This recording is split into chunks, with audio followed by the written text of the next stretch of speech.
بسم اللہ الرحمن الرحیم اعوذ باللہ من الشیطان الرجیم بسم اللہ الرحمن الرحیم۔ السلام علیکم۔ آج آپ کا میزبان ڈاکٹر کاشف بشیر تفہیم القرآن سیریز کی قسط نمبر 142 کے ساتھ آپ کے سامنے حاضر خدمت ہے، جس میں ہم انشاءاللہ العزیز سورہ الانفال کا تعارف پیش کریں گے۔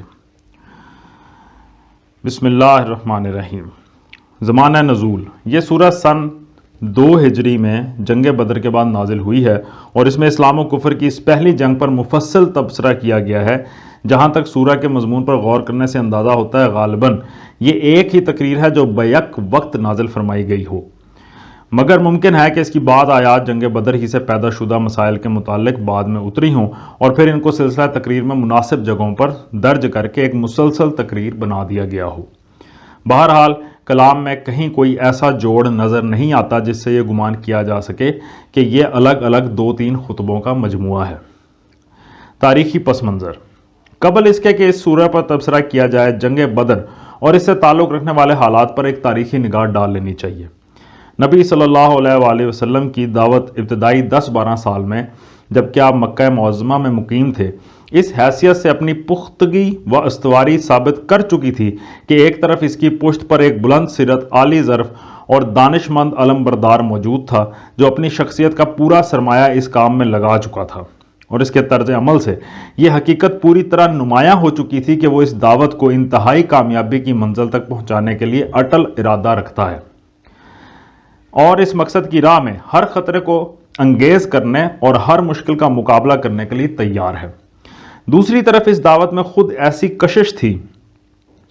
کہ وہ دلوں اور دماغوں میں سرایت کرتی چلی جا رہی تھی اور جہالت و جاہلیت اور تعصبات کے حصار اس کی راہ روکنے میں ناکام ثابت ہو رہے تھے۔ اسی وجہ سے عرب کے پرانے نظام جاہلی کی حمایت کرنے والے عناصر جو ابتداً اس کو استخفاف کی نظر سے دیکھتے تھے، مکی دور کے آخری زمانے میں اسے ایک سنجیدہ خطرہ سمجھنے لگے تھے اور اپنا پورا زور اسے کچل دینے میں صرف کر دینا چاہتے تھے۔ مکی دور کے آخری 3-4 سالوں سے یثرب میں آفتاب اسلام کی شعائیں مسلسل پہنچ رہی تھیں اور وہاں کے لوگ متعدد وجوہ سے عرب کے دوسرے قبیلوں کی بنسبت زیادہ آسانی کے ساتھ اس روشنی کو قبول کرتے جا رہے تھے۔ آخر کار نبوت کے 12ویں سال حج کے موقع پر 75 نفوس کا ایک وفد نبی صلی اللہ علیہ وآلہ وسلم سے رات کی تاریکی میں ملا اور اس نے نہ صرف یہ کہ اسلام قبول کیا بلکہ آپ کو اور آپ کے پیرووں کو اپنے شہر میں جگہ دینے پر بھی آمادگی ظاہر کی۔ یہ اسلام کی تاریخ میں ایک انقلابی موقع تھا جسے خدا نے اپنی عنایت سے فراہم کیا اور نبی صلی اللہ علیہ وآلہ وسلم نے ہاتھ بڑھا کر پکڑ لیا۔ اہل یثرب نبی صلی اللہ علیہ وآلہ وسلم کو محض ایک پناہ گزین کی حیثیت سے نہیں بلکہ خدا کے نائب اور اپنے امام و فرما روا کی حیثیت سے بلا رہے تھے، اور اسلام کے پیرووں کو ان کا بلاوا اس لیے نہ تھا کہ وہ ایک اجنبی سرزمین میں محض مہاجر ہونے کی حیثیت سے جگہ پا لیں، بلکہ مقصد یہ تھا کہ عرب کے مختلف قبائل اور خطوں میں جو مسلمان منتشر ہیں وہ یثرب میں جمع ہو کر اور یثربی مسلمانوں کے ساتھ مل کر ایک منظم معاشرہ بنا لیں۔ اس طرح یثرب نے دراصل اپنے آپ کو مدینۃ الاسلام کی حیثیت سے پیش کیا اور نبی صلی اللہ علیہ وآلہ وسلم نے اسے قبول کر کے عرب میں پہلا دارالاسلام بنایا۔ اس پیشکش کے معنی جو کچھ تھے اس سے اہل مدینہ ناواقف نہ تھے۔ اس کے صاف معنی یہ تھے کہ ایک چھوٹا سا قصبہ اپنے آپ کو پورے ملک کی تلواروں اور معاشی و تمدنی بائیکاٹ کے مقابلے میں پیش کر رہا ہے۔ چنانچہ بیعت عقبہ کے موقع پر رات کی اس مجلس میں اسلام کے ان اولین مددگاروں انصار نے اس نتیجے کو خوب اچھی طرح جان بوجھ کر نبی صلی اللہ علیہ وآلہ وسلم کے ہاتھ میں ہاتھ دیا تھا۔ عین اس وقت جبکہ بیعت ہو رہی تھی، یثربی وفد کے ایک نوجوان رکن اسعد بن زرارہ رضی اللہ تعالیٰ عنہ نے جو پورے وفد میں سب سے کم سن شخص تھے اٹھ کر کہا، ٹھہرو اے اہل یثرب، ہم لوگ جو ان کے پاس آئے ہیں تو یہ سمجھتے ہوئے آئے ہیں کہ یہ اللہ کے رسول ہیں اور آج انہیں یہاں سے نکال کر لے جانا تمام عرب سے دشمنی مول لینا ہے۔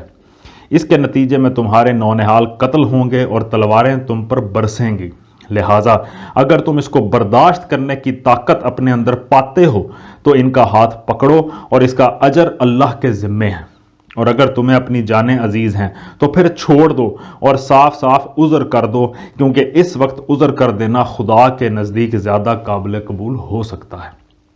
اسی بات کو وفد کے ایک دوسرے شخص عباس بن عبادہ بن نزلہ نے دہرایا اور کہا، جانتے ہو اس شخص سے کس چیز پر بیعت کر رہے ہو؟ آوازیں، ہاں جانتے ہیں، تم اس کے ہاتھ میں بیعت کر کے دنیا بھر سے لڑائی مول لے رہے ہو۔ پس اگر تمہارا خیال یہ ہو کہ جب تمہارے مال تباہی کے اور تمہارے اشراف ہلاکت کے خطرے میں پڑ جائیں تو تم اسے دشمنوں کے حوالے کر دو گے، تو بہتر ہے کہ آج ہی اسے چھوڑ دو، کیونکہ خدا کی قسم یہ دنیا اور آخرت کی رسوائی ہے، اور اگر تمہارا ارادہ یہ ہے کہ جو بلاوا تم اس شخص کو دے رہے ہو اس کو اپنے اموال کی تباہی اور اپنے اشراف کی ہلاکت کے باوجود نبھا لو گے تو بے شک اس کا ہاتھ تھام لو کہ خدا کی قسم یہ دنیا اور آخرت کی بھلائی ہے۔ اس پر تمام وفد نے بالاتفاق کہا،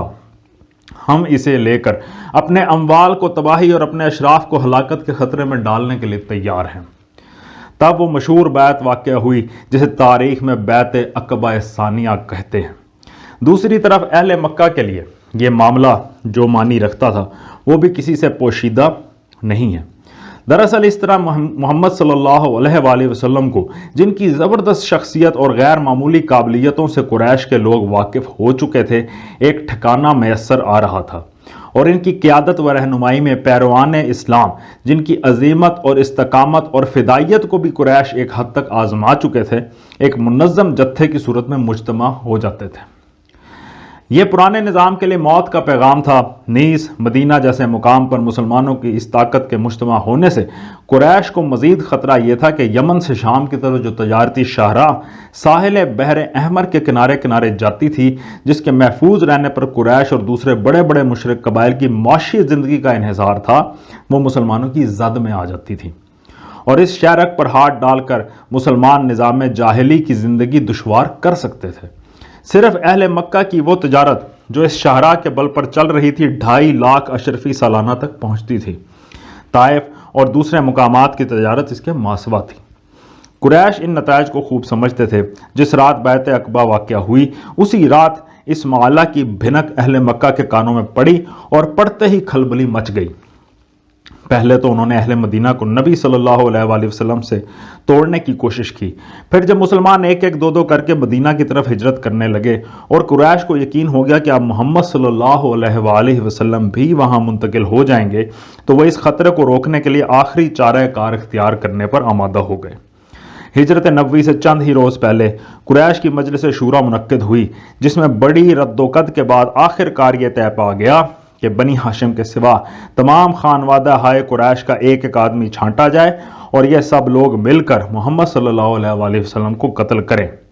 تاکہ بنی ہاشم کے لیے تمام خاندانوں سے تنہا لڑنا مشکل ہو جائے اور وہ انتقام کے بجائے خون بہا قبول کرنے پر مجبور ہو جائیں۔ لیکن خدا کے فضل اور نبی صلی اللہ علیہ وآلہ وسلم کے اعتماد علی اللہ اور حسن تدبیر سے ان کی یہ چال ناکام ہو گئی، اور حضور صلی اللہ علیہ وآلہ وسلم بخیریت مدینہ پہنچ گئے۔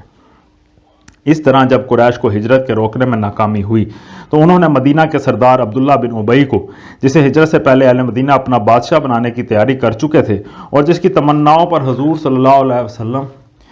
کے مدینہ پہنچ جانے اور اوس و خزرج کی اکثریت کے مسلمان ہو جانے سے پانی پھر چکا تھا، خط لکھا کہ تم لوگوں نے ہمارے آدمی کو اپنے ہاں پناہ دی ہے۔ ہم خدا کی قسم کھاتے ہیں کہ یا تو تم خود اس سے لڑو یا اسے نکال دو، ورنہ ہم سب تم پر حملہ آور ہوں گے اور تمہارے مردوں کو قتل اور عورتوں کو لونڈیاں بنا لیں گے۔ عبداللہ بن ابی اس پر کچھ آمادہ شر ہوا، مگر نبی صلی اللہ علیہ وآلہ وسلم نے بر وقت اس کے شر کی روک تھام کر دی۔ پھر سعد بن معاذ رئیس مدینہ عمرے کے لیے مکہ گئے۔ وہاں عین حرم کے دروازے پر ابو جہل نے ان کو ٹوک کر کہا، تم تو ہمارے دین کے مرتدوں کو پناہ دو اور ان کی امداد و اعانت کا دم بھرو، اور ہم تمہیں اطمینان سے مکہ میں طواف کرنے دیں۔ اگر تم امیہ بن خلف کے مہمان نہ ہوتے تو زندہ یہاں سے نہیں جا سکتے تھے۔ سعد نے جواب میں کہا، بخدا اگر تم نے مجھے اس چیز سے روکا تو میں تمہیں اس چیز سے روک دوں گا جو تمہارے لیے اس سے شدید تر ہے۔ یعنی مدینہ پر سے تمہاری رہ گزر۔ گویا اہل مکہ کی طرف سے اس بات کا اعلان تھا کہ زیارت بیت اللہ کی راہ مسلمان پر بند ہے، اور اس کا جواب اہل مدینہ کی طرف سے یہ تھا کہ شامی تجارت کا راستہ مخالفین اسلام کے لیے پرخطر ہے۔ آج ہم یہاں تک آپ کو اس کا حصہ اول پیش کر رہے ہیں سورہ الانفال کے تعارف کا۔ انشاءاللہ کل اسی سلسلے کو یہاں سے جوڑیں گے۔ اللہ تعالیٰ سے دعا ہے کہ اللہ تعالیٰ ہمیں ہمارے صغیرہ کبیرہ گناہوں کو معاف فرمائے اور ہمیں اس راستے پر چلنے کی توفیق عطا فرمائے جس پر اس کا انعام ہوا، اور اس راستے سے بچنے کی توفیق عطا فرمائے جس پر اللہ تعالیٰ کا غضب نازل ہوا۔ اسی دعا کے ساتھ آپ سے اجازت چاہیں گے۔ اپنا بہت خیال رکھیں۔ آپ لوگوں کا بہت بہت شکریہ۔ اللہ حافظ۔